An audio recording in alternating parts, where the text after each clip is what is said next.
Mertua memperlakukanku seperti budak saat aku hamil besar, hanya demi pamer pada pelakor.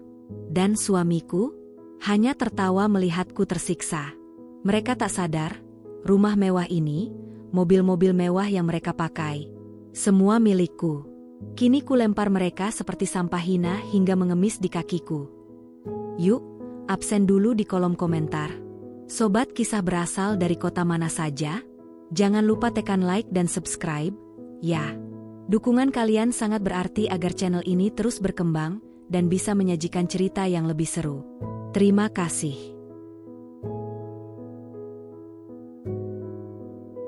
Namaku Tika. Usiaku belum genap 30 tahun, dan aku sedang mengandung anak pertamaku yang telah berusia 7 bulan di dalam rahim. Orang-orang mengenalku sebagai istri dari seorang direktur perusahaan besar. Mereka menyebutku wanita beruntung. Hidup di rumah mewah, memiliki mobil mahal, mengenakan pakaian bermerek, dan tidak perlu bekerja. Begitulah yang mereka lihat. Namun, tidak semua yang tampak berkilau benar-benar emas. Pagi itu aku berdiri di dapur dengan satu tangan menopang pinggang yang terasa nyeri. Perutku yang membesar membuatku sulit bergerak cepat. Uap panas dari panci sup mengepul ke wajahku, membuat pelipisku berkeringat. Bau bawang goreng bercampur dengan aroma minyak panas memenuhi ruangan. Masakan belum jadi juga, suara ibu mertuaku terdengar tajam dari ruang makan. Aku menahan napas sesaat sebelum menjawab. Sebentar lagi, Bu. Sebentar lagi, sebentar lagi. Dari dulu jawabannya itu saja. Perempuan hamil bukan berarti tidak bisa bekerja. Kata-katanya menusuk, tapi aku sudah terlalu sering mendengarnya. Luka yang sama, berulang, hingga terasa kebas. Aku mematikan kompor dan mengangkat mangkuk dengan hati-hati. Langkahku pelan. Kaki ini bengkak sejak beberapa minggu terakhir. Dokter sudah menyarankan agar aku banyak beristirahat. Namun istirahat hanyalah kemewahan yang tidak tersedia untukku. Begitu sampai di meja makan, ibu mertua menghela napas panjang seolah aku membawa masalah besar hanya karena datang terlambat beberapa detik. Kamu itu harusnya bersyukur punya suami seperti Doni. Jabatan tinggi, penghasilan besar. Tidak semua perempuan seberuntung kamu. Aku tersenyum tipis. Senyum yang sudah kupelajari selama bertahun-tahun. Senyum yang tidak memperlihatkan isi hati. Doni turun dari lantai atas dengan setelan kerja rapi. Jasnya mahal. Sepatunya mengilap. Ia terlihat seperti pria yang sempurna. Setidaknya di mata orang lain. Pagi, katanya singkat. Pagi, Mas, jawabku pelan. Ia duduk tanpa menatapku. Tangannya sibuk dengan ponsel. Alisnya sedikit berkerut, mungkin membaca laporan atau pesan dari rekan kerja. Kenapa supnya terlalu asin? Tanyanya tiba-tiba setelah mencicipi. Aku terdiam sejenak. Lidahku keluh. Padahal aku sudah mencicipinya berkali-kali tadi. Maaf, Mas. Nanti aku perbaiki. Ibu mertua mendengus. Itu dia. Kerjaannya cuma di rumah saja masih tidak becus. Kalimat itu meluncur ringan, seolah tidak mengandung beban apapun. Padahal setiap kata terasa seperti batu yang dilemparkan ke dadaku. Aku menunduk dan kembali ke dapur. Tanganku gemetar saat menambahkan air panas ke dalam sup. Entah karena lelah atau karena emosi yang terus kutahan. Di rumah sebesar ini, aku merasa paling kecil. Padahal secara hukum, namakulah yang tertera paling besar di atas kertas kepemilikan. Namun tak seorang pun di meja makan itu tahu. Siang hari biasanya lebih sunyi. Doni pergi ke kantor. Ibu mertua menonton acara televisi di ruang keluarga. Aku mencuci piring, menyapu lantai, merapikan ruang tamu, dan membersihkan kamar tamu yang jarang dipakai. Saat membungkuk terlalu lama, perutku menegang. Aku berhenti dan menarik napas perlahan. Sayang, sabar ya, bisikku pada bayi di dalam kandungan. Gerakan kecil terasa dari dalam. Seolah ia mengerti. Aku berjalan menuju kamar. Ruangan itu luas, dengan jendela besar menghadap taman belakang. Rumputnya terawat rapi. Kolam ikan memantulkan cahaya matahari siang. Semua terlihat damai. Aku duduk di tepi ranjang dan mengambil ponsel dari laci. Ada beberapa pesan masuk. Salah satunya membuatku tersenyum tipis. Laporan kuartal ini sudah kami kirim ke surel pribadi ibu. Aku membuka surel dengan tenang. Angka-angka terpampang jelas. Grafik keuntungan meningkat. Proyek baru berjalan lancar. Nama perusahaan itu terpampang di bagian atas dokumen.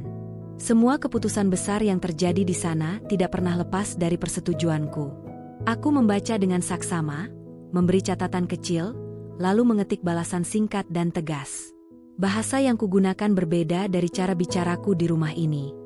Di sana aku bukan perempuan yang selalu salah. Di sana suaraku didengar.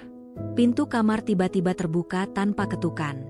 Ibu mertua berdiri di ambang pintu dengan tatapan curiga. "Kamu ngapain di kamar terus?" Aku langsung mengunci layar ponsel. "Lagi istirahat sebentar, Bu." "Istirahat lagi?" Pantas saja kerjaan tidak pernah cepat selesai. Aku menahan diri untuk tidak menjawab. Percuma. Setiap kalimat pembelaan hanya akan menjadi alasan baru untuk disalahkan. Beliau pergi sambil menggeleng pelan. Begitu pintu tertutup, aku menghembuskan napas panjang. Rasanya seperti menahan beban yang tidak pernah benar-benar diletakkan. Malam hari adalah waktu paling berat. Doni biasanya pulang dengan wajah letih dan suasana hati yang sulit ditebak. Jika pekerjaan di kantor berjalan baik, ia hanya akan diam dan makan tanpa bicara. Jika ada masalah, akulah sasaran pertama. Malam itu ia melemparkan tas kerjanya ke sofa. "Proyek cabang selatan hampir gagal," katanya kesal. Aku menatapnya dari dapur. "Kenapa, Mas? Kenapa? Kenapa? Kamu tidak akan mengerti. Urusan bisnis bukan dunia kamu." Aku terdiam. Padahal keputusan untuk menahan pencairan dana proyek itu datang dariku. Karena ada laporan kejanggalan yang harus diperiksa lebih dulu. Namun aku tidak mengatakan apapun. Ia duduk dan memijat pelipisnya. Kadang aku capek. Semua orang bergantung padaku. Kalimat itu terdengar berat, tapi juga ironis. Aku berjalan mendekat dan menyajikan makan malam tanpa suara. "Tolong jangan bikin masalah di rumah," lanjutnya. "Aku sudah cukup pusing di kantor." "Masalah?" Seolah keberadaanku adalah sumber kekacauan. Aku mengangguk pelan. "Iya, Mas." Ia makan tanpa menatapku. Sementara itu, aku memandang perutku yang membulat. Ada kehidupan yang tumbuh di dalam sana. Kehidupan yang kelak harus aku lindungi. Bukan hanya dari dunia luar, tapi juga dari penghinaan yang selama ini kutelan. Ketika semua lampu rumah mulai dipadamkan dan kesunyian turun perlahan, aku berdiri di depan jendela kamar. Angin malam menyentuh wajahku lembut. Dari luar, rumah ini tampak megah. Pilar tinggi menjulang. Lampu taman menyala temaram.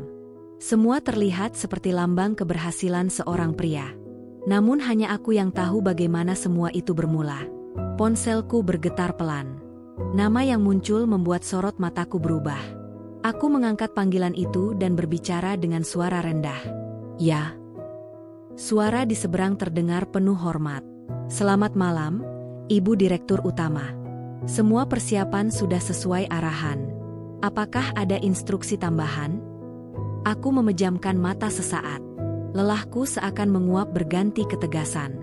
"Tunda pengumuman sampai waktu yang saya tentukan," jawabku tenang. "Dan pastikan tidak ada satupun keputusan besar diambil tanpa persetujuan saya." "Baik, Ibu." Panggilan berakhir. Aku kembali menatap taman yang sunyi. Di rumah ini aku hanya menantu yang dianggap beban. Di luar sana, aku adalah pemilik segalanya. Aku mengusap perutku perlahan. Sabar sedikit lagi, bisikku pada diriku sendiri. Karena suatu hari nanti, ketika waktu itu tiba, tidak akan ada lagi yang berani menyebutku tidak berguna. Dan malam itu, untuk pertama kalinya dalam waktu yang lama, aku tersenyum bukan karena terpaksa, melainkan karena aku tahu, permainan ini belum selesai. Pagi datang tanpa pernah benar-benar membawa ketenangan bagiku. Aku terbangun sebelum azan subuh berkumandang. Tubuhku terasa berat, seolah semalaman aku memanggul batu besar di punggung. Perutku yang semakin membulat membuatku sulit bangkit dari tempat tidur. Aku duduk perlahan, menunggu pusing itu mereda, lalu menapak ke kamar mandi dengan langkah hati-hati. Di cermin, wajahku tampak pucat. Kantung mata menggelap. Bibirku kering. Aku menyentuh pantulan diriku sendiri. Masih kuat, gumamku pelan. Bayi kecil di dalam rahimku bergerak lembut, seperti memberi jawaban. Aku turun ke dapur sebelum ibu mertua bangun. Jika terlambat beberapa menit saja, hari ini akan dimulai dengan ceramah panjang tentang menantu yang malas. Jadi aku memilih mendahului. Air mendidih di atas kompor. Nasi kukukus. Lauk kupersiapkan dengan gerakan perlahan agar tidak memicu kontraksi palsu yang akhir-akhir ini sering datang tiba-tiba. Belum selesai aku mengiris sayur, suara sandal diseret terdengar dari lorong. "Kamu belum menyetrika baju Doni?" tanya ibu mertua tanpa salam. "Sudah, Bu. Tadi malam sebelum tidur." Beliau mendekat, membuka lemari, lalu memeriksa satu persatu pakaian yang sudah kususun rapi. Jangan sampai kusut. Dia itu direktur, bukan pegawai biasa." Kalimat itu kembali menancap seperti paku. Aku menunduk. "Iya, Bu." Doni turun beberapa menit kemudian. Rambutnya masih basah. Wajahnya datar seperti biasa. "Pagi," katanya singkat. Aku menyodorkan secangkir kopi yang sudah kuseduh sesuai takaran kesukaannya. Ia menyesap sekali, lalu mengangguk kecil. Tidak ada pujian. Tidak ada terima kasih. Namun aku sudah terbiasa. Di meja makan, ibu mertua mulai membicarakan rencana menjenguk saudara di luar kota. Biaya perjalanan, oleh-oleh, penginapan, semuanya dibahas seolah uang bukanlah hal yang perlu dipikirkan. "Untung Doni sukses," katanya bangga. "Semua jadi mudah." Aku diam sambil menatap piringku sendiri. Sukses? Ya, memang sukses. Hanya saja bukan sepenuhnya karena dirinya. Setelah Doni berangkat, aku membersihkan meja makan. Kaki kiriku kembali bengkak.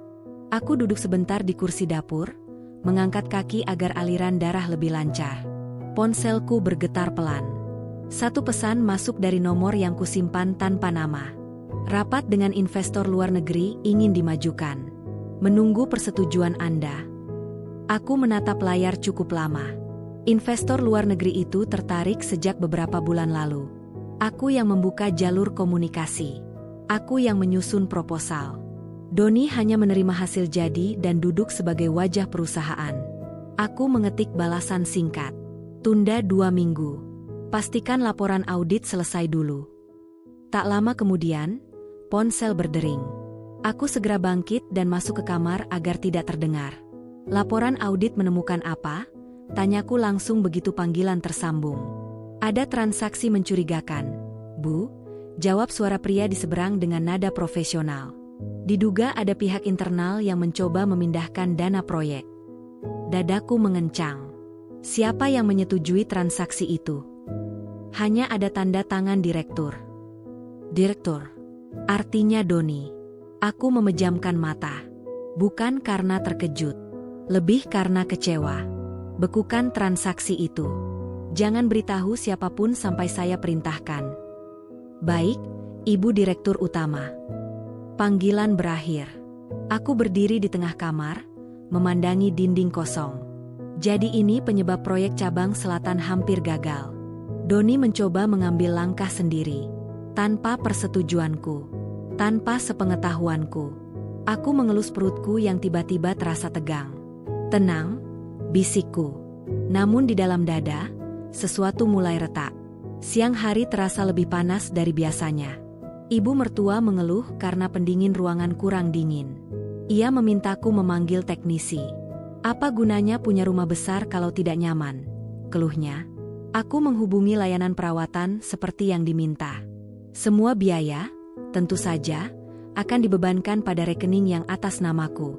Sore menjelang, aku duduk di teras belakang sambil meminum air hangat. Angin bertiup pelan, menggerakkan dedaunan. Terkadang aku bertanya pada diri sendiri, sampai kapan aku akan membiarkan semua ini berjalan seperti sandiwara? Aku bisa saja membuka semuanya sekarang. Menunjukkan dokumen kepemilikan. Menarik jabatan Doni dalam satu rapat darurat. Mengganti susunan direksi dalam hitungan jam. Namun ada alasan mengapa aku belum melakukannya. Aku ingin melihat seberapa jauh mereka akan melangkah. Seberapa dalam mereka meremehkanku. Karena hanya dengan begitu, ketika kebenaran terungkap, tidak akan ada ruang bagi mereka untuk menyangkal. Malam tiba dengan ketegangan yang lebih kental dari biasanya. Doni pulang lebih larut. Wajahnya terlihat kesal. "Kenapa dana proyek dibekukan?" tanyanya tiba-tiba tanpa basa-basi. "Aku sedang menyusun piring di meja makan." "Dana dibekukan?" ulangku pelan, berpura-pura tidak tahu. "Jangan pura-pura tidak mengerti. Keputusan itu tidak lewat aku. Siapa yang berani melangkahi direktur?" Aku menatapnya. Dalam sorot matanya ada amarah, tapi juga kegelisahan. "Kalau memang ada yang dibekukan, mungkin ada alasan yang kuat," kataku hati-hati. Ia mendekat, suaranya meninggi. "Kamu tidak perlu ikut campur urusan kantor. Fokus saja jadi istri yang baik." Ibu mertua keluar dari ruang keluarga. "Ada apa ribut-ribut?" "Dana proyek dihentikan sepihak," jawab Doni. Beliau langsung menatapku seolah aku sumbernya. "Jangan bilang kamu yang bikin masalah lagi." Aku menggeleng pelan. Namun dalam hati, aku mencatat satu hal. Doni panik. Artinya ia tahu transaksi itu tidak bersih. Ia masuk ke kamar dengan langkah keras. Pintu ditutup agak kasar.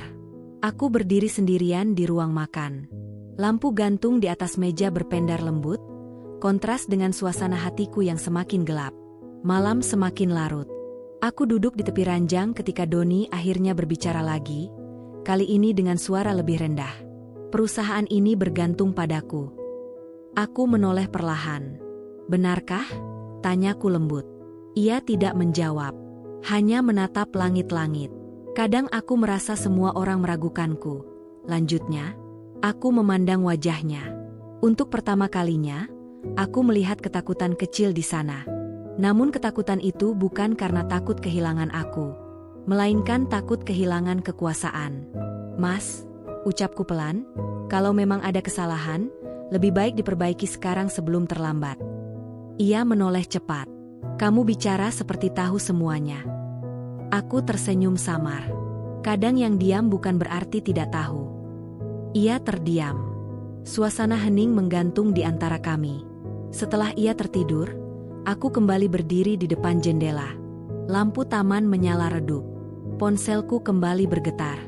Semua sesuai instruksi. Transaksi ilegal berhasil dihentikan. Aku menarik napas panjang. Satu langkah kecil sudah kuambil. Permainan ini mulai bergerak. Aku menatap pantulan diriku di kaca jendela. Wajah yang selama ini dianggap lemah ternyata menyimpan kendali yang tidak disadari siapapun di rumah ini.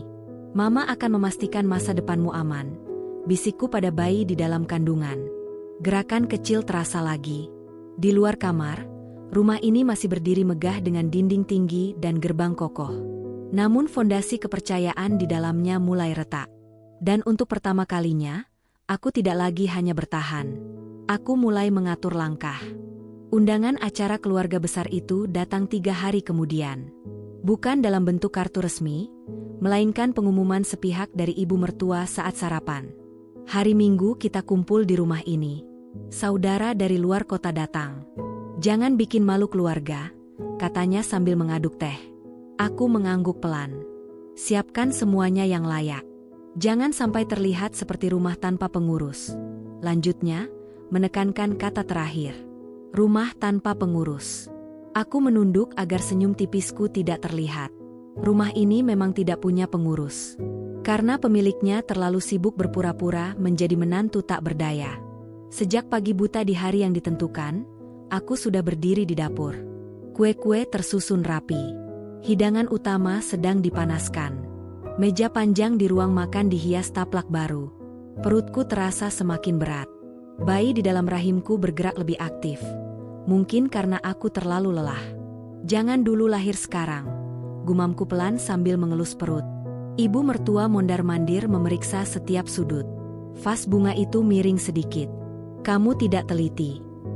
Aku memperbaikinya tanpa membantah. Doni turun mengenakan kemeja mahal berwarna gelap. Ia terlihat percaya diri, seperti biasa saat hendak bertemu keluarga besarnya. "Nanti jangan banyak bicara," katanya pelan saat melewatiku. "Kalau ditanya kerja apa, jawab saja urus rumah." Aku menatapnya beberapa detik. "Aku memang mengurus rumah," jawabku tenang. Ia tidak menyadari makna kalimat itu. Tamu mulai berdatangan menjelang siang. Mobil-mobil mewah berjejer di depan gerbang. Tawa dan sapaan memenuhi ruang tamu. Rumah ini mendadak hidup. Aku berdiri sedikit di belakang, menyambut dengan senyum sopan. Ini Tika, istrinya Doni. Ibu mertua memperkenalkan dengan nada bangga yang aneh. Sekarang lagi hamil 7 bulan. Beberapa wanita mendekat, memerhatikan perutku. Wah, enak ya jadi istri direktur. Tinggal menikmati hasil, kata salah satu sepupu Doni sambil tertawa kecil. Yang lain ikut tersenyum. Aku membalas dengan anggukan lembut. Rezeki suami memang luar biasa, timpal ibu mertua. Kalimat itu menggantung di udara. Seolah semua yang ada di sini lahir dari satu tangan. Aku mempersilakan tamu duduk dan mulai menyajikan minuman. Kakiku terasa pegal. Namun aku tetap bergerak, memastikan tidak ada gelas kosong. Di tengah keramaian itu, seorang pria parubaya masuk bersama rombongan terakhir. Setelannya rapi. Sorot matanya tajam namun tenang. Aku mengenal wajah itu. Salah satu komisaris lama perusahaan. Ia terdiam sejenak saat melihatku. Tatapannya berubah, lalu ia sedikit menunduk. Gerakan refleks yang hampir tidak terlihat. Aku segera mengalihkan pandang, memberi isyarat halus agar ia tidak bereaksi berlebihan. Namun momen kecil itu tidak luput dari perhatian Doni. "Kamu kenal Om Surya?" bisiknya curiga saat kami berpapasan. "Hanya pernah bertemu sekilas," jawabku ringan. Doni tampak ragu, tapi tamu lain segera menarik perhatiannya. Acara makan siang dimulai.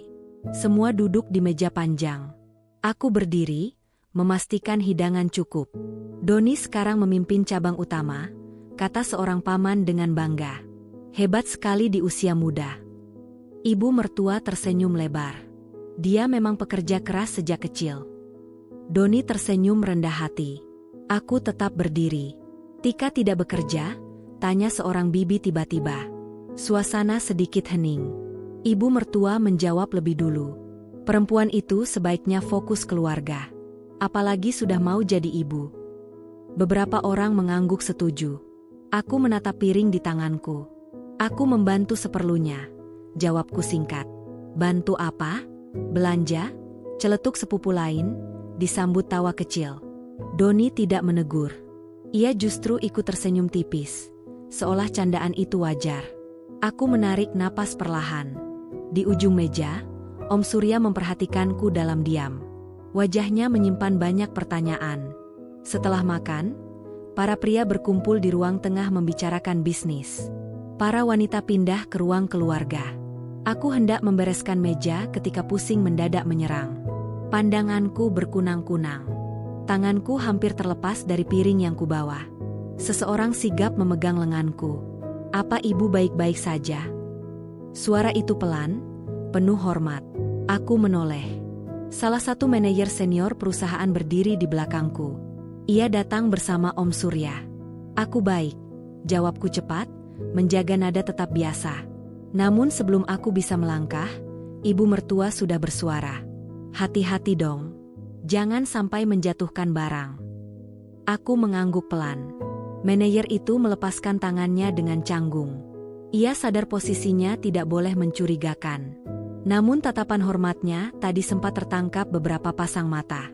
Bisik-bisik kecil mulai terdengar. "Kok seperti kenal dekat?" Mungkin cuma sopan santun. Aku pura-pura tidak mendengar. Sore menjelang, suasana semakin santai. Beberapa tamu mulai pulang. Doni berdiri di tengah ruangan, menceritakan rencana ekspansi perusahaan dengan penuh percaya diri. "Target kita tahun depan meningkat 2 kali lipat," katanya mantap. Beberapa orang berdecak kagum. Aku berdiri di dekat jendela, mendengarkan dengan tenang. Target itu sebenarnya belum kusetujui. Dan tanpa persetujuanku, tidak akan pernah berjalan. Om Surya tiba-tiba berbicara. Keputusan ekspansi sudah disetujui pemegang saham mayoritas. Pertanyaan itu membuat ruangan sedikit sunyi. Doni tersenyum tipis. "Tentu saja. Semua sudah dalam kendali." Aku melihat rahang Doni mengeras sesaat. Tatapannya sekilas mengarah padaku. Seolah memastikan aku tidak mengatakan apa-apa. Aku hanya tersenyum kecil. Tenang. Tidak ada yang perlu kubuka hari ini. Belum waktunya. Menjelang maghrib, tamu terakhir pamit. Rumah kembali sunyi, menyisakan piring kotor dan sisa makanan. Ibu mertua menghela napas puas. Lihat, semua kagum pada Doni. Aku mulai mengumpulkan gelas. Kamu harus belajar lebih baik lagi supaya pantas mendampingi dia. Lanjutnya, aku berhenti sejenak. Pantas menurut siapa, Bu? Tanyaku lembut. Beliau menatapku tajam. Menurut kenyataan. Aku mengangguk pelan. Kenyataan. Ya, kenyataan memang seringkali berbeda dari yang terlihat. Malam itu, setelah semua bersih, aku duduk sendirian di ruang kerja kecil yang jarang dipakai. Aku membuka laptop pribadi. Beberapa pesan masuk dari jajaran direksi. Komisaris utama hadir di acara keluarga Anda tadi. Apakah ada instruksi khusus? Aku mengetik balasan singkat. Tidak perlu tindakan. Tetap jalankan sesuai rencana awal. Aku menutup layar dan menyandarkan punggung ke kursi. Hari ini mereka menertawakanku. Hari ini mereka memujanya. Namun perlahan, lingkaran itu mulai menyempit. Semakin banyak yang sadar ada sesuatu yang tidak biasa. Aku mengusap perutku. Sebentar lagi, bisikku, bukan ancaman. Bukan juga janji kosong. Hanya keyakinan bahwa ketika waktunya tiba, topeng-topeng itu akan runtuh dengan sendirinya. Dan aku tidak perlu berteriak untuk membuat mereka terdiam. Karena kebenaran selalu punya cara untuk berdiri paling depan. Pagi itu rumah terasa lebih lengang dari biasanya. Ibu mertua pergi arisan sejak pagi, sementara Doni berangkat lebih awal dengan alasan ada rapat penting. Ia bahkan tidak sempat menyentuh sarapan yang sudah kusiapkan.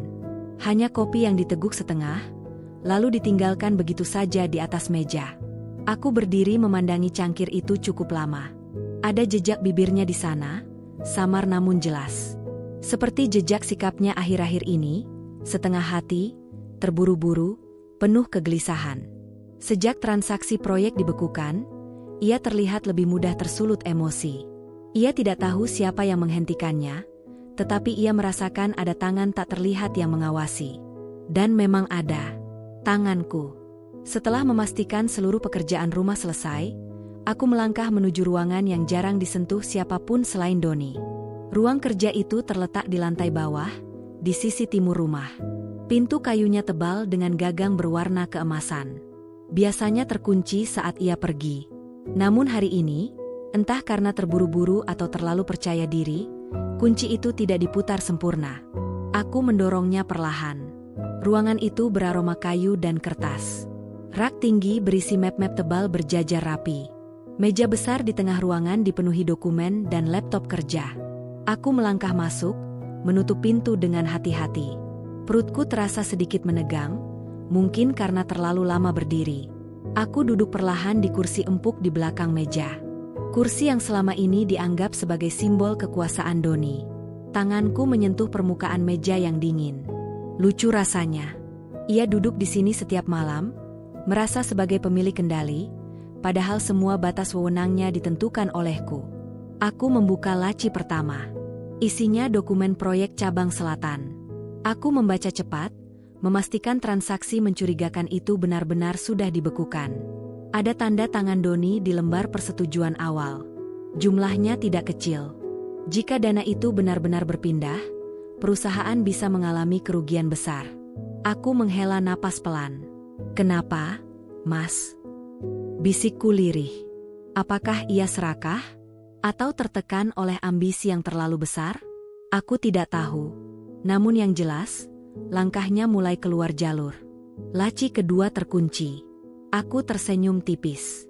Kode brankas kecil di sudut ruangan juga tidak asing bagiku. 4 digit angka yang ia kira hanya ia yang tahu. Padahal kode itu adalah tanggal pernikahan kami. Tanganku bergerak mantap. Klik. Brankas terbuka. Di dalamnya tersimpan map hitam berisi dokumen penting. Aku menariknya keluar dan membukanya perlahan. Sertifikat rumah ini terletak paling atas. Atas namaku. Tertulis jelas, tanpa ruang untuk ditafsirkan berbeda.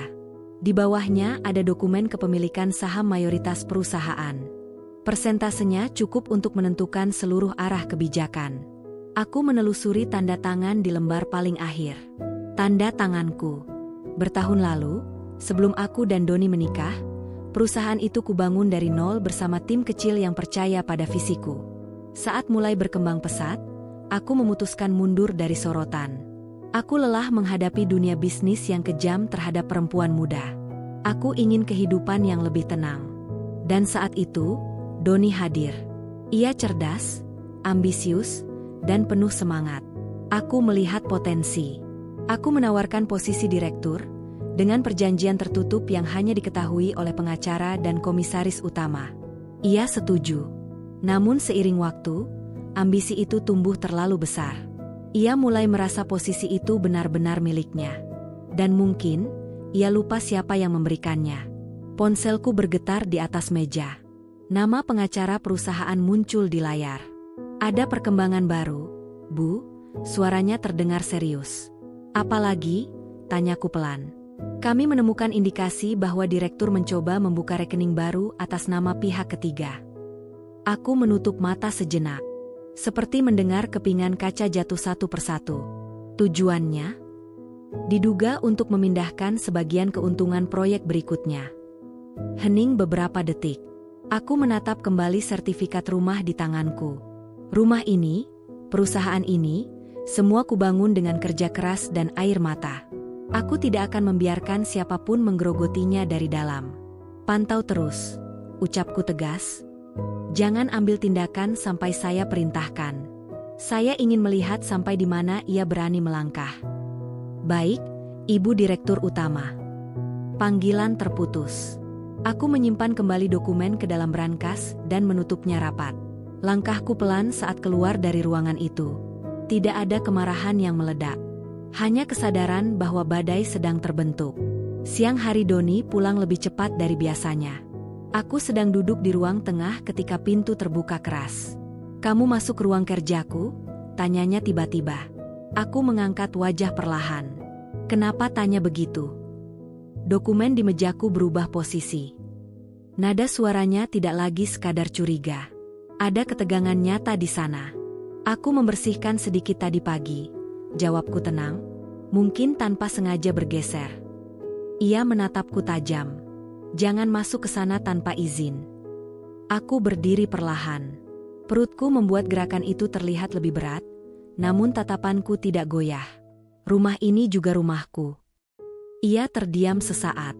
"Jangan merasa bisa mengatur semuanya hanya karena kamu istriku," katanya lebih pelan, tapi penuh tekanan. Kalimat itu hampir membuatku tersenyum. Seandainya ia tahu. Aku melangkah mendekat. "Aku tidak pernah ingin mengatur, Mas. Aku hanya ingin semuanya berjalan benar." Ia menatapku lama, seolah mencoba membaca sesuatu di wajahku. Namun aku sudah terlalu lama memakai topeng ketenangan. Ia tidak akan menemukan celah. Malam itu suasana makan malam terasa kaku. Ibu mertua mencoba mencairkan suasana dengan cerita ringan, tetapi Doni lebih banyak diam. Beberapa kali ia menatap ponselnya dengan gelisah. Aku tahu apa yang ia tunggu. Konfirmasi bahwa rekening baru itu berhasil dibuka. Namun tim keuangan sudah menahannya atas instruksiku. Setiap kali ia menarik napas panjang, aku bisa merasakan kekecewaan yang ia sembunyikan. Dan untuk pertama kalinya, aku melihat bukan hanya ambisi di matanya. Ada rasa takut. Setelah semua lampu dipadamkan, aku kembali berdiri di depan jendela kamar. Angin malam menyentuh wajahku lembut. Rumah ini tampak kokoh, berdiri megah dalam diam. Namun di dalamnya, garis-garis tak terlihat mulai bergeser. Doni bergerak lebih cepat dari yang kuduga. Artinya, waktu untuk menunggu mungkin tidak sepanjang yang kupikirkan. Aku mengusap perutku perlahan. "Kita harus lebih siap," bisikku. Bayi kecil itu bergerak pelan, seolah mengingatkanku bahwa aku tidak sendirian. Aku bukan lagi perempuan yang hanya menelan hinaan. Aku adalah pemilik keputusan. Dan jika suatu hari nanti Doni memaksaku memilih antara diam atau bertindak, aku tidak akan ragu. Karena ruang kerja itu tadi pagi mengingatkanku pada satu hal penting. Semua kendali masih berada di tanganku. Dan aku mulai bersiap untuk menggunakannya. Hari-hari setelah acara keluarga terasa lebih tegang dari sebelumnya. Ibu mertua semakin sering mengawasi gerak-gerikku. Setiap langkah yang kupikir biasa, ia pandang seolah ada niat tersembunyi di baliknya. Panggilan telepon dariku dianggap hal yang mencurigakan. Setiap kali aku membuka laptop, tatapannya menyelidik, penuh prasangka. "Kenapa lama banget buka email, Tika?" tanyanya suatu pagi sambil menatap layar laptop yang kubuka. Aku menatapnya sejenak, lalu tersenyum tipis. "Memeriksa beberapa hal, Bu, supaya semua beres." Ia mengerutkan alis, tidak puas. "Hati-hati, jangan sampai ada yang terlewat. Rumah ini besar, tanggung jawabmu juga besar." Aku mengangguk. Tanggung jawabku memang besar, tapi bukan seperti yang mereka kira. Mereka tidak tahu bahwa setiap keputusan penting di rumah maupun di perusahaan selalu melalui persetujuanku, meskipun mereka berpikir aku hanyalah menantu pasif. Doni pulang siang itu dengan wajah letih tapi tegang. Matanya menyapu seluruh ruang tamu, seolah mencari sesuatu. Aku tahu, ia merasa kehilangan sedikit kendali karena laporan proyek yang kubekukan beberapa hari lalu. "Kenapa ada pembekuan dana tanpa aku tahu?" tanyanya tiba-tiba di ruang makan. Suaranya berat, namun tidak meledak seperti biasanya. Ada nada curiga di baliknya. "Ada beberapa transaksi yang mencurigakan, Mas. Aku pikir lebih baik dicegah dulu daripada menimbulkan kerugian besar," jawabku tenang. Nada suaraku stabil, seperti air yang mengalir tenang di permukaan sungai, tapi di bawahnya arusnya deras. Doni menatapku lama, seolah mencoba membaca sesuatu yang tidak kuperlihatkan. Namun aku sudah lama belajar menutupi ekspresi. Dia tidak akan tahu seberapa besar kendali yang kugenggam. Ibu mertua duduk di kursi panjang, matanya menyipit. "Tapi kamu ini hanya menantu. Jangan sok tahu urusan suami." Aku menarik napas pelan, lalu tersenyum tipis. "Saya hanya ingin semuanya aman, Bu, tidak lebih." Kalimat itu terdengar sederhana, tapi mengandung kekuatan yang mereka tidak mengerti. Malam harinya aku kembali ke ruang kerja, membawa beberapa dokumen tambahan. Tanganku gemetar sedikit karena kelelahan dan beban kandungan 7 bulan ini. Duduk di kursi empuk, aku membuka brankas dan mulai menelusuri data transaksi. Doni sebenarnya tidak menyadari, aku memantau setiap gerakannya. Setiap langkah yang ia kira rahasia, sudah tercatat. Setiap keputusan yang ia ambil di luar pengawasanku, telah kupantau diam-diam. Aku menghela napas panjang. Sejak awal, aku memang membiarkan ia mengira rumah dan perusahaan ini miliknya. Semua ini untuk melihat seberapa jauh kesombongan dan ambisinya bisa membawanya ke batas. Malam itu, aku menutup dokumen dan menatap jendela ruang kerja. Lampu taman di luar berpendar lembut, namun bayangan pepohonan bergerak-gerak seolah memperingatkan akan sesuatu yang akan datang. "Sebentar lagi," bisikku pada diri sendiri. "Semua akan terlihat dengan jelas." Beberapa hari kemudian, tekanan dari ibu mertua semakin terasa. Ia sering mengeluh tentang kebersihan rumah, kerapian meja makan, atau perlakuanku terhadap Doni. Sementara Doni, diam-diam, mulai menekan pekerjaannya sendiri. Aku menyadari ada sesuatu yang mengusik pikiran dan egonya. Suatu sore, ia masuk ke ruang tamu dengan raut wajah tegang. "Tika, aku minta kamu berhenti campur urusan kantor. Ini rumah dan keluarga kita, bukan perusahaan." Aku menatapnya dengan tenang. "Kalau begitu, Mas, apakah urusan rumah dan keluarga aman karena kamu yang mengurus semuanya sendiri?" Doni terdiam. Suaranya serak saat menjawab, "Aku hanya ingin semuanya berjalan lancar." "Kamu tidak mengerti, Tika." Aku hanya tersenyum. Memang tidak ingin dia mengerti, tidak sekarang. Beberapa menit kemudian, ia pergi ke kamar dengan langkah berat, meninggalkan ruangan yang sunyi. Aku duduk di sofa panjang, menatap perutku yang membulat. Bayi kecil di dalam rahim bergerak lembut, seakan merasakan ketegangan yang menyelimuti rumah ini. "Sabarlah, sayang," bisikku pelan. "Semua ini bagian dari rencana." Malam tiba. Aku berdiri di dapur memandangi piring-piring kotor yang tersisa dari makan malam. Ibu mertua sudah tidur, Doni menyendiri di kamar. Hening memenuhi rumah ini. Aku menyalakan lampu meja kecil di pojok dapur, membuka ponsel, dan membaca beberapa laporan yang masuk dari tim keuangan. Ada beberapa catatan penting yang menuntut perhatian. Salah satunya adalah transaksi yang hampir lolos dari pengawasan sebelumnya. Aku menutup mata sejenak, menarik napas panjang, lalu mengetik instruksi singkat kepada staf. Tidak ada yang harus dilakukan sembarangan. Semua langkah harus diukur dengan tepat. Ini bukan tentang kekuasaan semata. Ini tentang memastikan rumah dan perusahaan tetap berada di tangan yang benar. Aku menyimpan ponsel, lalu berjalan ke jendela ruang keluarga. Lampu taman memantulkan bayangan di dinding, seolah rumah ini sedang memperingatkanku akan badai yang akan datang. Aku menatap jauh keluar, menenangkan diri. Ketegangan semakin terasa. Doni mulai menunjukkan wajah aslinya, dan ibu mertua semakin sering melontarkan hinaan terselubung. Namun aku tidak takut. Bahkan saat semua orang mengira aku lemah, aku sedang menyusun langkah. Setiap gerakan, setiap keputusan, telah direncanakan. Aku mengusap perutku. Sabar sedikit lagi, bisikku pada bayi yang bergerak pelan di dalam rahim. Waktunya akan tiba. Dan ketika itu datang, tidak ada yang akan meremehkanku lagi. Rumah ini, yang selama ini terlihat megah dan damai, perlahan menjadi saksi bisu dari permainan yang tidak mereka sadari sedang berlangsung. Dan aku siap menghadapinya dengan tenang, tanpa perlu mengangkat suara. Karena dalam diam, aku menyiapkan kendali penuh. Dan waktu untuk menunjukkan siapa pemilik sebenarnya semakin dekat. Malam itu hujan turun deras. Rintiknya memukul genting rumah dengan irama yang nyaring, seolah ingin memperingatkan sesuatu. Aku duduk di ruang keluarga, menyandarkan punggung ke sofa panjang. Cahaya lampu temaram menyorot wajahku yang letih, tapi mataku tetap waspada. Bayi di dalam rahimku bergerak lembut, seakan merasakan ketegangan yang mulai memenuhi rumah ini. Hari ini berbeda. Suasana yang biasanya tenang kini dipenuhi kegelisahan. Doni pulang lebih cepat dari biasanya, wajahnya gelisah dan matanya menyimpan curiga yang sulit disembunyikan. Ia meletakkan jasnya sembarangan di sofa, langkahnya berat, seolah membawa beban yang lebih dari pekerjaan kantornya. Kenapa beberapa laporan keuangan tidak sesuai? Suaranya tiba-tiba terdengar, meninggi namun terkendali. Ia menatapku tajam, seolah ingin menemukan kesalahan di wajahku. Aku menatapnya sambil tersenyum tipis, mencoba menenangkan diri. Mungkin ada kesalahan sistem, Mas. Bisa diperiksa ulang. Namun tatapannya tidak bergeser.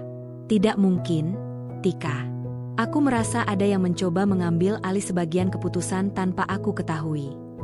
Aku menelan ludah. Ketegangan itu terasa nyata. Ia mulai mencium adanya gerakan yang tidak sesuai di lingkungannya, gerakan yang memang kubiarkan terjadi, tapi tetap berada di bawah kendaliku. Ibu mertua duduk di kursi panjang, matanya tajam menatapku dari seberang. Apa yang terjadi? Jangan-jangan kamu lagi-lagi campur urusan keluarga dan kantor, Tika? Aku tetap tenang, menunduk sejenak lalu menatapnya. Saya hanya memastikan semuanya berjalan lancar, Bu. Suaraku terdengar lembut tapi penuh arti. Kata-kata itu membuat Doni tersentak sedikit, karena ia menyadari bahwa aku tidak pernah benar-benar pasif. Ia hanya belum mengerti seberapa besar kendali yang kupunya. Doni berdiri mendekat, jaraknya hanya beberapa langkah dariku. Kalau begitu, jelaskan, tegasnya. Suara itu sedikit bergetar, bukan karena marah, tapi karena ia merasa terpojok. Aku menghela napas perlahan. Semua keputusan yang penting selalu melalui persetujuan pemegang saham mayoritas. Termasuk hal-hal yang kamu anggap rahasia. Mata Doni melebar. Tubuhnya menegang. Ia menatapku sejenak, lalu berbalik, berjalan ke jendela. Suasana rumah tiba-tiba terasa dingin. Hujan di luar menciptakan suara yang menambah ketegangan di dalam. Ibu mertua mendekat, menaruh tangan di pinggangnya. Apa maksudmu, Tika? Kamu ini menantang anakku? Suaranya meninggi, tapi ada nada takut yang terselip. Aku berdiri, perlahan, dan menatap keduanya. Bukan menantang, Bu. Hanya ingin memastikan kebenaran tetap berada di tempatnya. Doni menoleh perlahan. Wajahnya tegang, bibirnya kaku. Ia menyadari sesuatu, tapi belum sepenuhnya paham. Aku melangkah ke ruang kerja, membuka brankas, dan mengambil map hitam yang berisi dokumen kepemilikan rumah dan saham mayoritas perusahaan. Tanpa mengucapkan kata, aku menaruhnya di atas meja ruang keluarga. Ibu mertua menatap map itu dengan mata membelalak. Itu milikmu?" Suaranya bergetar. Aku mengangguk perlahan. "Ya, rumah ini, perusahaan ini, semuanya atas nama saya. Bukan Doni." Doni terpaku, tubuhnya kaku. Seolah seluruh dunia runtuh dalam sekejap. Ia menatap dokumen itu, lalu menatapku, tidak percaya. "Bagaimana? Bisa?" Suaranya serak, hampir tidak terdengar. Aku melangkah mendekat, tatapan tegas namun tenang. "Sejak awal, aku memang yang memegang kendali. Semua keputusan yang kamu pikir milikmu, sebenarnya selalu di bawah pengawasan saya." Ibu mertua menunduk. Tubuhnya gemetar. Kami salah. Selama ini kami meremehkanmu, menghina dan memperlakukanmu seperti pembantu." Aku menatap keduanya, tanpa rasa marah. Hanya ketegasan yang membuat ruang itu hening. Bukan masalah siapa yang salah atau benar. Sekarang yang penting adalah kebenaran terlihat. Doni menunduk. Wajahnya menyesal, namun ego dan rasa malu membuatnya tetap diam. Aku membuka brankas lagi dan mengeluarkan dokumen tambahan. Laporan keuangan, bukti transaksi proyek, dan surat-surat yang membuktikan bahwa setiap langkahnya selalu terpantau. Aku menaruhnya di hadapan Doni. "Semua ini sudah kubiarkan berjalan sampai batas tertentu," ucapku pelan. "Sekarang waktunya kalian menyadari bahwa yang selama ini kalian anggap lemah, sebenarnya adalah yang memegang kendali." Ibu mertua menangis. Doni duduk, kepala menunduk, tidak mampu berkata apa-apa. Semua yang selama ini ia kira sebagai kekuasaan hanyalah bayangan. Aku menatap perutku yang membulat, bayi di dalam rahimku bergerak seolah merasakan ketegangan yang baru saja pecah. Aku tersenyum samar. Bukan senyum kemenangan yang sombong, tapi senyum ketenangan. "Hidup ini bukan tentang siapa yang terlihat kuat," bisikku, "tapi tentang siapa yang benar-benar memegang kendali dan tidak pernah kehilangan arah." Hujan di luar mulai reda. Cahaya lampu taman memantul di genangan air, menciptakan bayangan yang bergerak perlahan di dinding. Rumah megah ini kini bukan hanya saksi bisu. Ia telah menjadi panggung dari sebuah kebenaran yang akhirnya muncul ke permukaan. Aku menarik napas panjang. Malam ini menandai awal perubahan. Ketegangan yang selama ini terasa membayang kini pecah, memberi ruang bagi keputusan baru, bagi kebenaran yang selama ini tersembunyi di balik topeng kebohongan. Dan aku siap menghadapi semua konsekuensinya, dengan tenang, tanpa harus berteriak. Karena kendali sejati, selalu diam, tapi pasti. Malam itu terasa lebih dingin dari biasanya. Hujan yang sempat reda siang tadi kembali turun dengan deras, menghantam genting rumah dan memercik di halaman depan. Lampu taman yang berpendar temaram menciptakan bayangan panjang di ruang makan yang luas. Aku berdiri di tepi meja, memandangi keluarga yang duduk di seberangku, menatap wajah-wajah yang selama ini menganggapku lemah, hina, dan tidak berdaya. Ibu mertua duduk paling dekat dengan Doni. Matanya menatapku tajam, penuh ketidaksabaran. Ia menyilangkan tangan di dada seolah ingin menunjukkan bahwa ia tetap menguasai situasi. Doni sendiri tampak gelisah. Tangannya menekan meja sekuat tenaga, alisnya berkerut tegang. Ia mencoba menampilkan wibawa, namun ada kegelisahan yang tidak bisa disembunyikan. "Makan malam sudah siap," ucap ibu mertua dengan suara tegas. "Tika, duduk dan makan. Jangan cuma berdiri di sana." Aku tersenyum tipis. Senyum yang tampak sopan, tapi penuh makna. Aku mengambil kursi dan duduk perlahan. Perutku yang membesar membuat gerakan itu lambat. Namun setiap orang di meja itu tahu, aku bukan orang yang mudah dipermainkan. Doni menatapku sejenak, lalu mengalihkan pandang. Ia tidak ingin mengakui rasa takutnya, tapi aku bisa merasakannya. Ada perasaan asing yang menusuknya, perasaan bahwa selama ini ia tidak pernah benar-benar memegang kendali. Ibu mertua mulai mengoceh panjang lebar tentang prestasi Doni. Bagaimana ia membawa perusahaan ke puncak kesuksesan, bagaimana rumah ini dan kehidupan mewah yang kami nikmati adalah hasil jerih payah anaknya. Kata-katanya penuh kebanggaan, tapi juga penuh penghinaan terselubung terhadapku. "Kamu harus belajar lebih baik lagi, Tika," katanya sambil menatapku. Jangan hanya diam di rumah. Dunia ini keras. Tapi mungkin kamu memang tidak cukup kuat. Aku menghela napas pelan, menahan diri untuk tidak tersulut emosi. Selama ini aku sudah terlalu sering menghadapi hinaan seperti ini, dan setiap kata yang diucapkan ibu mertua hanyalah angin yang berusaha menakut-nakuti. Namun malam ini berbeda. Aku tidak lagi menelan semua hinaan itu begitu saja. Ada sesuatu yang akan kubuka, sesuatu yang selama ini mereka anggap rahasia. Aku berdiri perlahan, dan setiap mata di meja itu tertuju padaku. Doni menatapku dengan raut terkejut, tubuhnya menegang. Ibu mertua bahkan terdiam sejenak, tidak percaya dengan apa yang kulakukan. Cukup, ucapku dengan suara lembut tapi tegas. Cukup semua hinaan, cukup semua anggapan bahwa aku lemah dan tidak berguna. Aku mengambil map hitam dari tas kecil yang kubawa diam-diam. Aku membuka dokumen yang selama ini tersimpan rapat. Sertifikat kepemilikan rumah, surat saham mayoritas perusahaan, laporan keuangan, dan bukti-bukti keputusan penting yang selama ini aku yang memegang kendali. Ibu mertua menatap map itu dengan mata membelalak. Suaranya tercekat ketika mencoba berkata sesuatu. Ini, bagaimana bisa?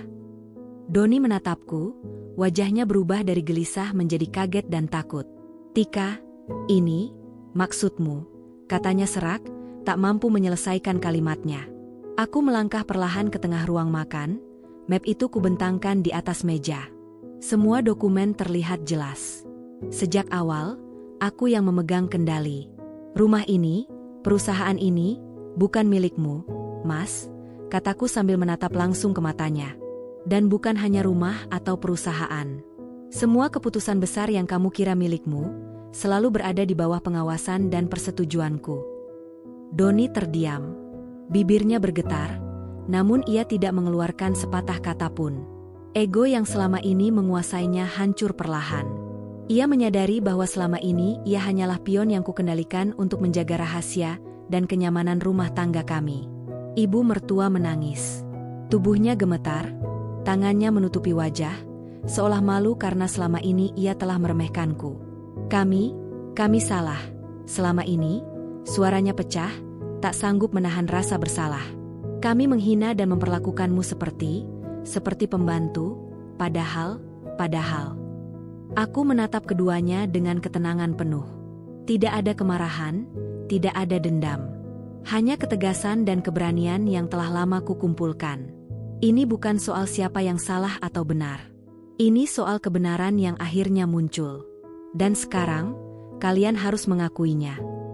Suasana ruang makan begitu hening. Hanya suara hujan yang masih terdengar di luar. Doni menunduk, bibirnya gemetar, tubuhnya menegang. Semua yang selama ini ia kira sebagai kekuasaan hanyalah bayangan.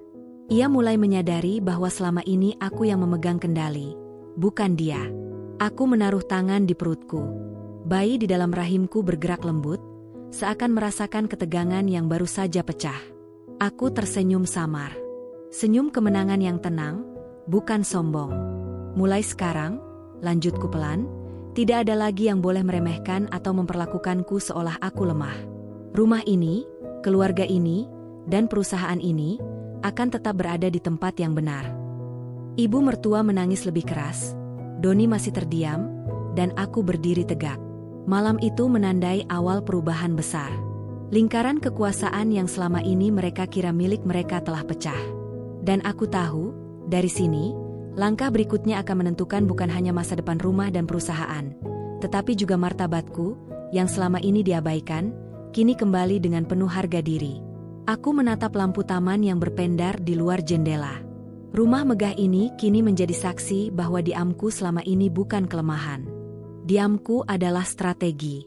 Dan ketika waktu yang tepat tiba, aku akan menunjukkan siapa yang benar-benar memegang kendali. Ketegangan malam itu menjadi awal dari sebuah babak baru. Babak yang menuntut keputusan tegas, keberanian, dan kesabaran, semua hal yang selama ini kubina dalam diam, hingga akhirnya kebenaran bisa berdiri paling depan. Pagi itu terasa berbeda.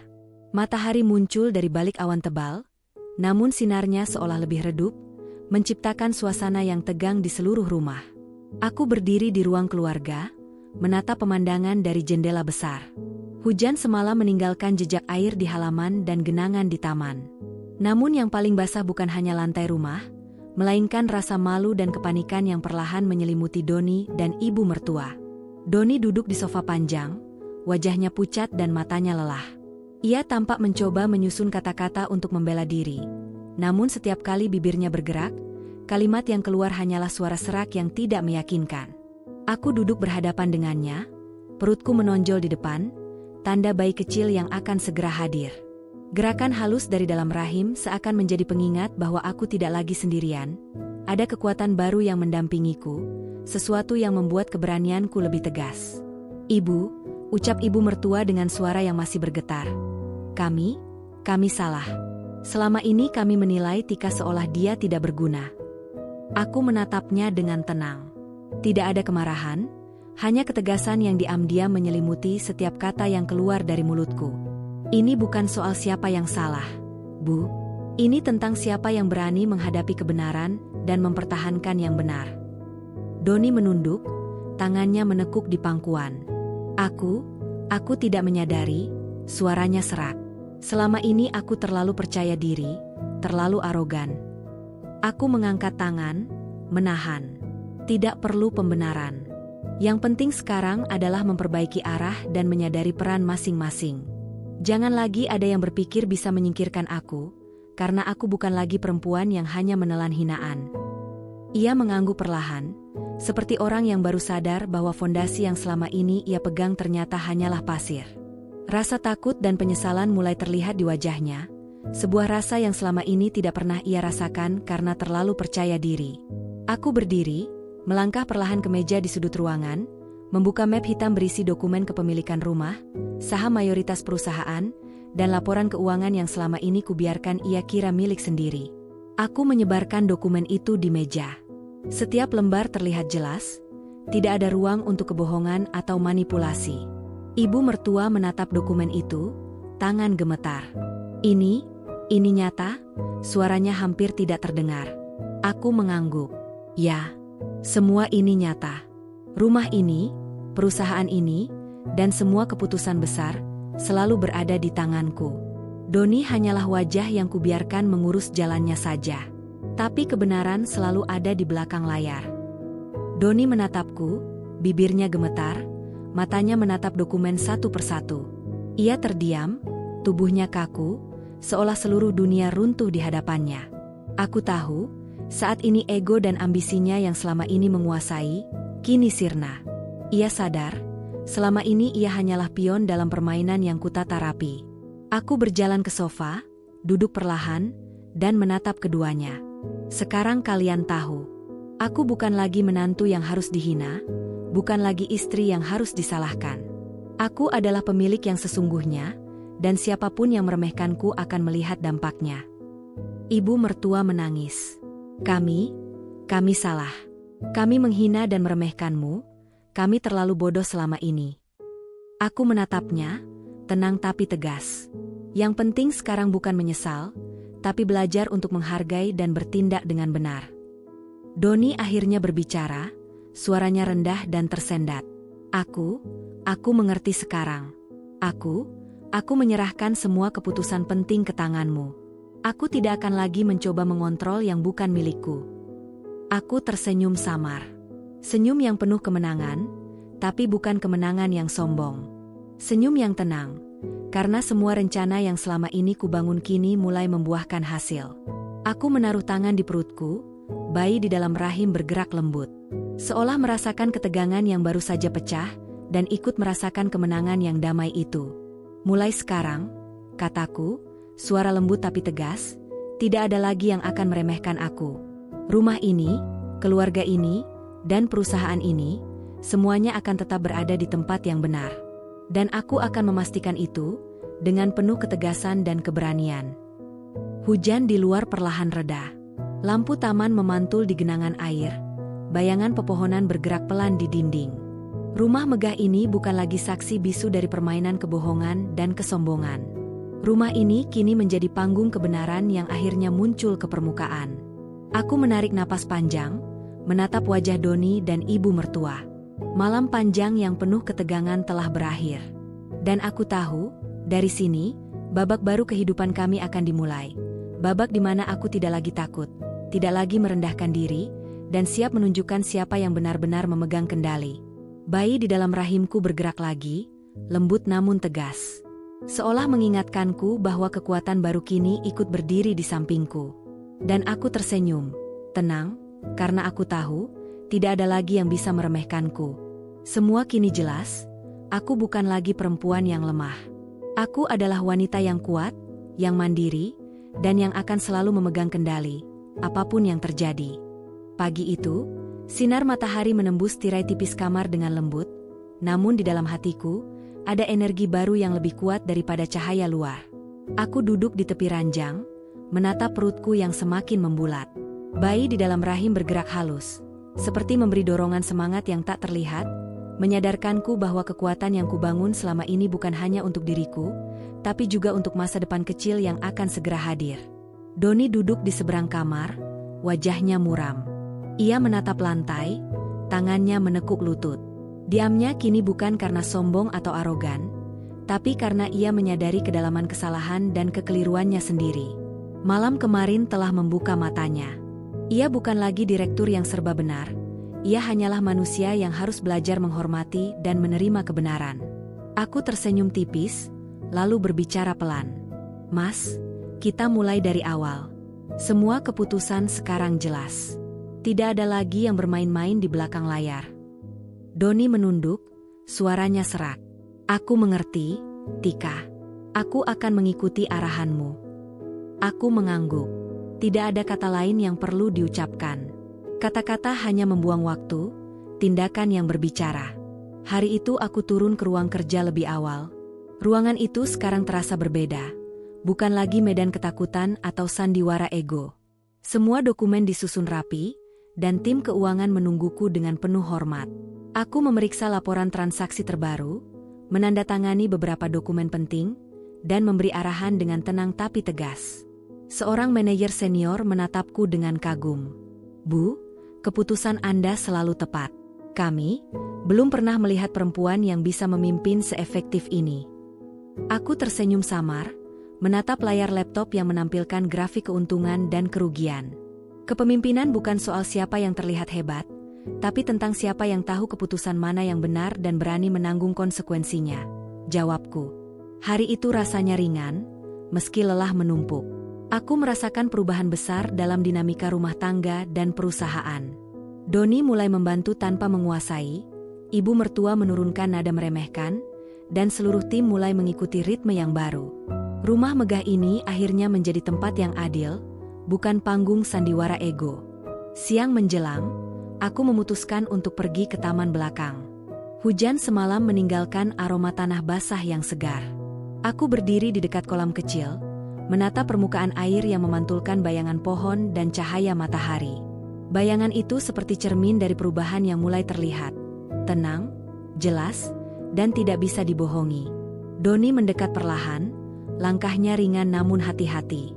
Tika, ucapnya, suara lembut tapi penuh rasa ingin menebus kesalahan. Aku ingin belajar dari kesalahan. Aku ingin mendukungmu, bukan lagi mencoba menguasai segalanya. Aku menatapnya, membaca ketulusan dalam sorot matanya. Wajahnya yang dulu penuh ego kini mulai melunak. Mas, ini bukan soal menguasai. Ini tentang bertanggung jawab dan saling menghormati. Jika kita bisa menjaga itu, semuanya akan berjalan baik, termasuk rumah dan perusahaan, jawabku lembut. Ia tersenyum tipis, langkahnya semakin dekat. Aku siap belajar, katanya. Aku menepuk lembut tangannya, seakan memberi sinyal bahwa permulaan baru memang memerlukan keberanian untuk berubah. Sore hari, suasana rumah berbeda dari sebelumnya. Ibu mertua duduk di ruang tamu, membaca majalah sambil sesekali menatapku dengan mata yang kini tidak lagi penuh curiga. Aku tersenyum lembut padanya. Bu, tidak perlu khawatir. Semua akan baik-baik saja. Ia mengangguk pelan, matanya berkaca-kaca. Kamu benar-benar kuat, Tika. Aku selama ini terlalu meremehkanmu. Aku menunduk sedikit, menerima kata-kata itu tanpa bangga. Kekuatan sejati bukan tentang membalas hinaan, tapi tentang membuat orang lain sadar kesalahan mereka tanpa harus memaksa. Doni muncul dari ruang kerja, menatap kami berdua, dan berkata pelan, "Aku akan bekerja sama dengan Tika. Rumah ini, perusahaan ini, semua akan berada di tempat yang benar." Aku tersenyum, menatapnya. "Itu sudah cukup, Mas. Kita mulai dari sini." Malam itu, setelah semua aktivitas selesai, aku duduk di balkon lantai atas, menatap langit yang mulai gelap, bintang-bintang perlahan muncul di cakrawala. Bayi di dalam rahimku bergerak pelan, seakan merasakan ketenangan yang baru saja tercipta. Aku mengusap perutku dengan lembut.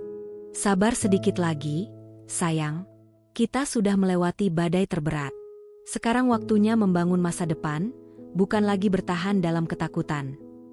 Rumah ini, yang sempat menjadi panggung konflik, kini berubah menjadi benteng ketenangan. Setiap sudut menyimpan pelajaran. Setiap bayangan menyimpan pengingat bahwa kekuatan bukan selalu terlihat, tapi pasti terasa. Aku menarik napas panjang, menatap cahaya lampu di taman. Semua kini berada di jalurnya. Tidak ada lagi ketakutan, tidak ada lagi hinaan. Dan di hatiku, aku tahu, langkah terakhir untuk menutup bab ini akan segera tiba. Sebab waktu untuk menunjukkan kekuatan sebenarnya, bukan hanya milikku, tapi juga milik keluarga kecil yang akan segera lahir, semakin dekat. Pagi itu terasa begitu tenang. Udara sejuk masuk melalui jendela kamar, membawa aroma tanah basah dari hujan semalam. Cahaya matahari memantul lembut di lantai kayu, namun di hatiku ada perasaan tegas dan damai yang sebelumnya tidak pernah kurasakan. Semua yang selama ini aku perjuangkan akhirnya mencapai titik puncaknya, dan saatnya menutup bab panjang kehidupan ini dengan langkah yang pasti. Aku duduk di tepi ranjang, menatap perutku yang membulat, bayi yang bergerak pelan di dalamnya seakan memberi dorongan dan semangat yang tak terlihat. Bayi itu bukan hanya simbol kehidupan baru, tapi juga simbol kekuatan dan keberanian yang selama ini kupupuk diam-diam. Setiap tendangan kecilnya mengingatkan aku bahwa aku bukan lagi perempuan yang lemah, bukan lagi menantu yang harus menelan hinaan. Aku adalah pemilik keputusan, dan kini semua orang akhirnya menyadarinya. Doni masuk ke kamar dengan langkah pelan. Wajahnya berbeda, lebih lembut, lebih penuh penyesalan, namun juga lebih tulus. Ia menunduk sejenak, kemudian duduk di kursi di sampingku. "Tika, aku ingin meminta maaf. Aku terlalu egois, terlalu percaya diri, dan terlalu menilai semua dari sudut pandangku sendiri. Aku salah," katanya, suaranya serak namun tulus. Aku menatapnya, tidak marah, hanya menunggu kelanjutan kata-katanya. "Aku mengerti, Mas. Yang penting sekarang adalah kita bisa berjalan bersama, saling menghormati, dan menjaga rumah serta keluarga ini dengan benar," jawabku lembut. Doni mengangguk, menatapku lama. "Aku berjanji, aku tidak akan lagi meremehkanmu. Semua keputusan penting akan kita jalani bersama, denganmu sebagai pusat kendali, karena memang itulah yang seharusnya," katanya. Aku tersenyum tipis. Senyum yang damai, bukan sombong. Semua rencana yang selama ini kubangun dalam diam kini mulai terlihat hasilnya. Rumah megah ini, perusahaan, bahkan kehidupan keluarga kecil yang akan segera hadir, semua berjalan sesuai dengan jalur yang benar. Ibu mertua masuk ke kamar, membawa nampan berisi teh hangat. Matanya merah karena menangis, tapi ada rasa hormat dan penyesalan yang terlihat jelas. "Tika, aku terlalu meremehkanmu. Selama ini kami salah. Maafkan kami," ucapnya pelan, suaranya bergetar. Aku mengangguk, menerima permintaan maaf itu tanpa harus membalas dengan amarah. Yang penting sekarang adalah kita bisa memperbaiki semuanya. Mulai dari sikap, dari hati, dan dari hubungan dalam keluarga ini, kataku. Setelah ibu mertua meninggalkan kamar, aku menatap Doni lagi. "Mas, ingat. Semua ini bukan tentang siapa yang kalah atau menang. Ini tentang kebenaran, tentang tanggung jawab, dan tentang menjaga keluarga yang akan kita bangun bersama." Doni mengangguk lagi, matanya berkaca-kaca. Ia menunduk, menyadari bahwa selama ini ia salah menilai kekuatan yang sebenarnya, kekuatan yang ada padaku.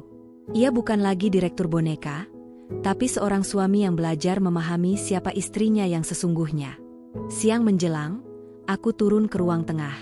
Rumah terasa lebih hangat. Pekerja rumah tangga sudah bersiap dengan rapi, tapi aura kekuasaan yang dulu menekan telah hilang. Semua orang kini tahu bahwa aku bukan sekadar istri atau menantu. Aku adalah pemegang kendali, pemilik rumah, dan pemilik keputusan yang menentukan arah keluarga dan perusahaan.